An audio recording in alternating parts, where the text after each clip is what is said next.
ايوه نورينا كده يا حاج محمد. اللي فوق ده الرف اللي تحت اللي هنا. ماشي. ازيكم يا جماهيرنا يا حلوين؟ رجعنا لكم تاني بعد غياب. لا مش ده اللي بقول لكم مش راضي يجي لنا اهو، جه اهو سمع كلامكم في البث.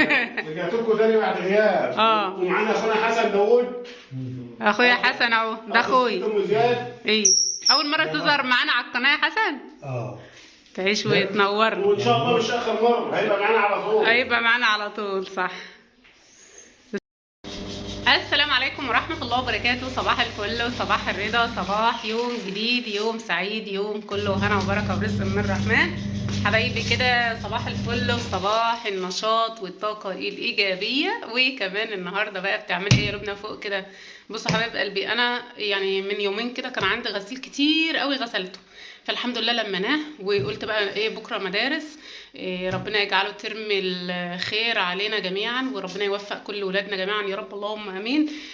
وربنا يوفق كل الطلبه والطالبات ان شاء الله في الايام اللي جايه، وربنا ينجحهم جميعا يا رب. النهارده هنعمل ايه بقى؟ النهارده بقى لميت ايه يا الاء؟ القياس. بصوا هما ما بيصدقوا ان لبنى تمسك الميه والفرشه والمساح، ما بيصدقوا على طول. تلتقوهم بقى اللي عنده حاجه جايبها له وحدفها لي. النهارده بقى هتعملي ايه؟ انا غسلت الحمد لله، بس الغسيل ما اتطبقش، هوريهولكم يعني هتشوفوها يعني هتتخضوا النهارده بقى. يعني بصوا الجو كان حلو قوي امبارح، بس النهارده بقى حاسه ان الجو مش ولا بد. احنا عندنا فرح النهارده، فرح ابن بنت عمي، يعني ربنا يتم عليهم بخير يا رب. والنهارده بقى عندنا يعني كميه غسيل، يعني هي مش كتير بس كلها تشطيف، اللي هي ايه بقى؟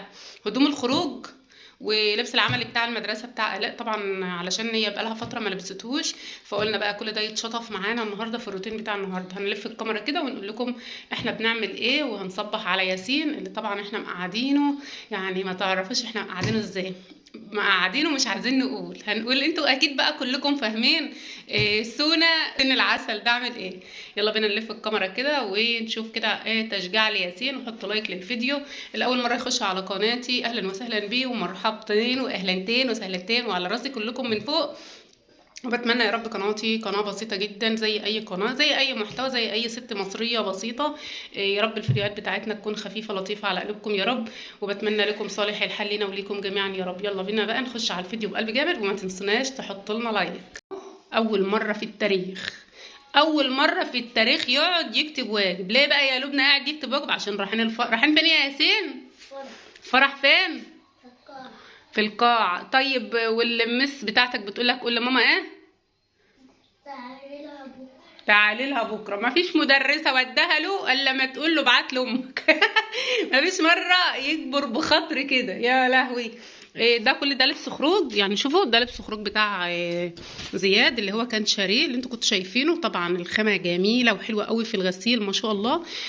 حاجات جميله جدا يعني بصراحه، جايب حاجات حلوه قوي وخامتها نظيفه جدا جدا جدا. ده طبعا لبس الخروج بتاعهم. كمان هنا انا حطيت اللون الابيض، وحطيت بقى الطقم بتاع عمر. انا بقى بصوا ما حطيتش كلور خالص في الميه، انا كل اللي انا حطيته الاريال. هنغسل بقى العصاره بتاعتنا كده قبل ما بستخدمها، لازم بغسلها يوميا كده ساعه الغسيل. الغساله بتاعتي دايره اهي. وكمان هنا معايا بقى شنط المدارس، الشنط بتاعت المدارس هنغسلها، شنطه ياسين وهنا بقى لبس الخروج. هم دول بس الغسيل اللي معايا. وقلق برضو جابت لي القياس علشان يتغسل. وهنا بقى كده زي ما انتم شايفين. يلا هوب وشوفوا كل الغسيل ده انا غسلته لما هم كانوا في الفرح، لما انا امبارح بالليل المغرب كده واحنا كان عندنا الحنه بتاع العريس، فروحنا بقى واتاخرنا. هطبق بقى الغسيل ده كله والله كميه كبيره، لان انا قعدت الم غسيل كتير قوي يومها. قلت بقى يعني فرصه اللي احنا هنلم حاجتنا ونطلع بقى فوق نلم، حتى لو الحاجه نظيفه تبقى تشطيفه كده اهو. شوف الجو عامل ازاي، جو مغير خالص. اهلا اهلا اهلا. اتخضيت لميت كل هدومك علشان اغسلها. زياد جاي من الغيط يا جماعه، كان عنده شغل، ربنا يعينه يا رب ويوفق ولادنا. مش سامعاني يا زياد ابن مشغل ايه؟ ربنا يبارك فيك يا زياد ويحفظك ويحميك يا رب انت واخواتك، وربنا يبارك لكم جميعا في ولادكم يا رب اللهم امين يا رب العالمين. نقفل بقى ونشوف زياد ونرجع لكم تاني.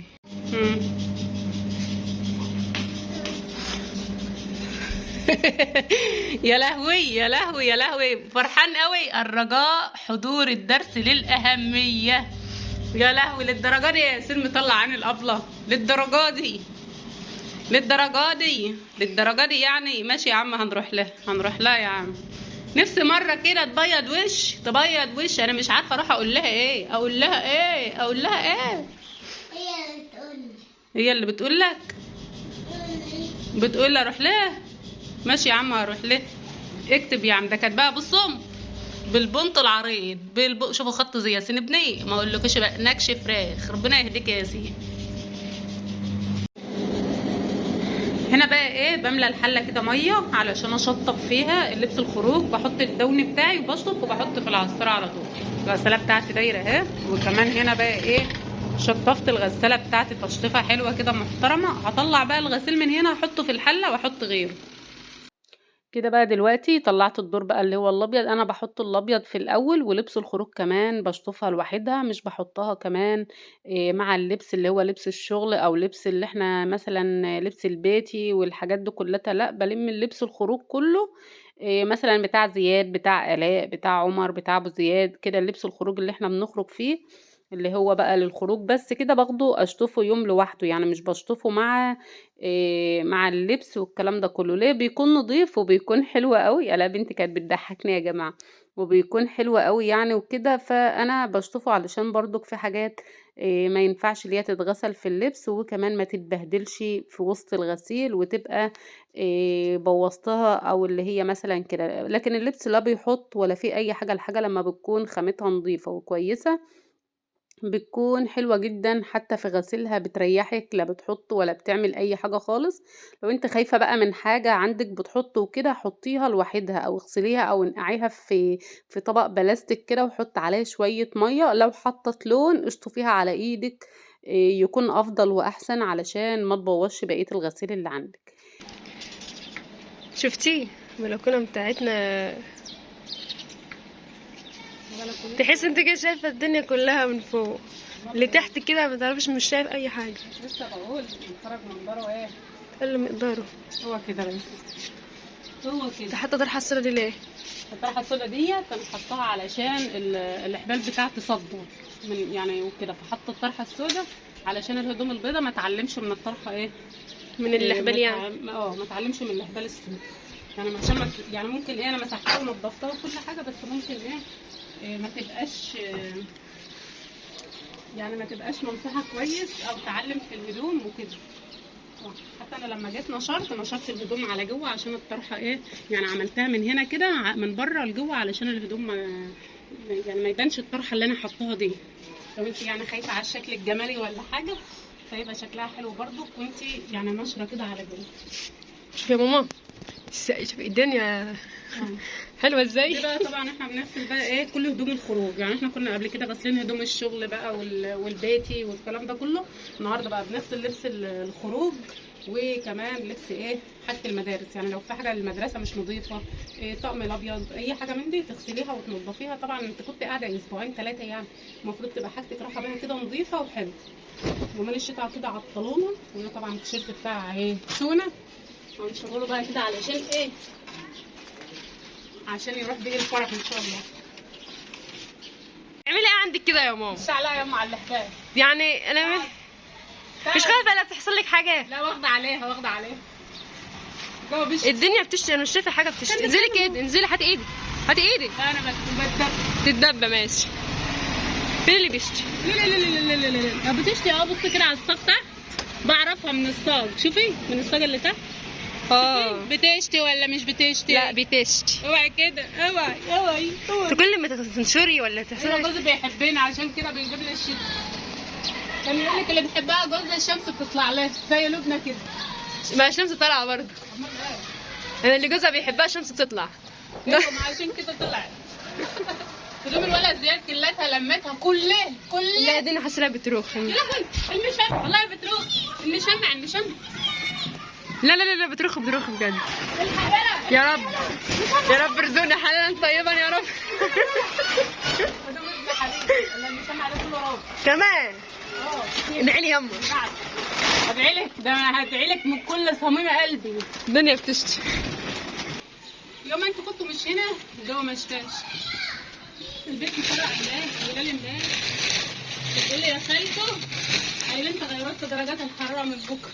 طب كنت مستنيه يا ساره لما خالتك تلم الهدوم يا صاحبي احسن من الثلاجات يا جوله.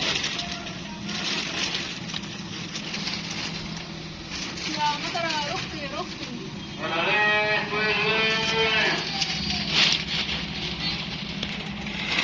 طب ليه كده يعني؟ ما عرفتليش اللي هي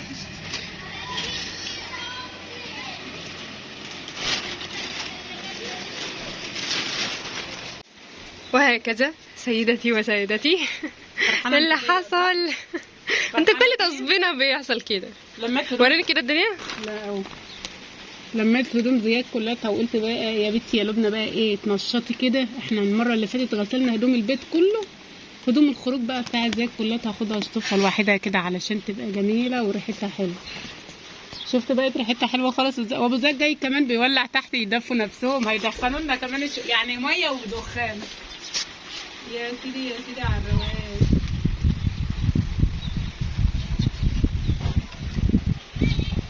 حالكم جميعا يا رب، وربنا يرحم امواتنا وربنا يتقبل منا دعائنا يا رب العالمين، ورب يشفي مرضانا ويوعف عنا ويغفر لنا ويرحمنا برحمتك يا رب العالمين.